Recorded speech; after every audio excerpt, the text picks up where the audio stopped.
jedlo si vychutnávam, ale zdravé jedlo.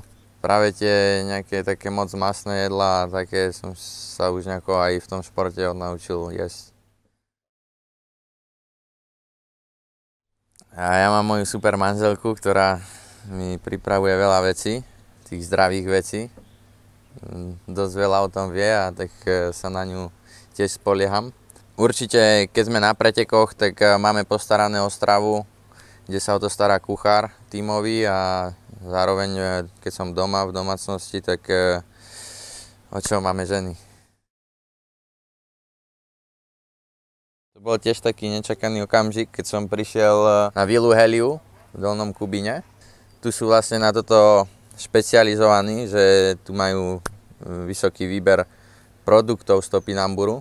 Takisto ako môžete vidieť všetky tieto výrobky. Myslím si, potom som to začal aj skúšať, že čo je dobré, čo nie. Ja musím povedať, že na detoxikáciu tela sú tieto produkty veľmi výborné a zároveň na imunitu človeka a vitálnosť, že sa cítim v poriadku. Topinambur je výnimočný hlavne svojou chuťou, ale skôr aj vlastnosťami, ktoré má.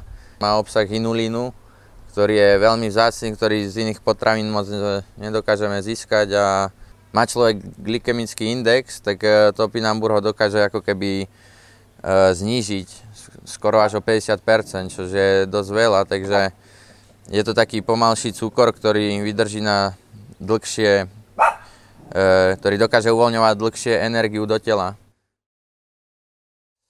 Samotný topinambur chutí skoro jak kalerab, plus minus. A potom tieto produkty, ktoré sú veľmi chutné, jak na raňajky sa dá použiť džem alebo ovocná šťava, ktorá je veľmi, veľmi dobrá a hlavne má veľa vitamínov.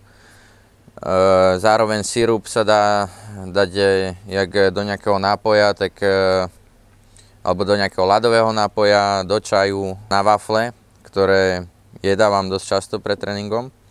No a zároveň takéto niečo, jak je biely jogurt s piškotami, topinambur, že jak som povedal, jak je zdravé jedlo a dobré jedlo, tak vlastne to je kľúčové, si myslím.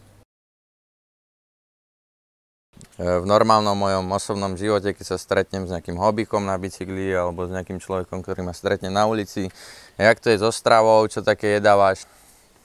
Tu to máte, už sa ma to nepýtajte. Sladký život bez cukru.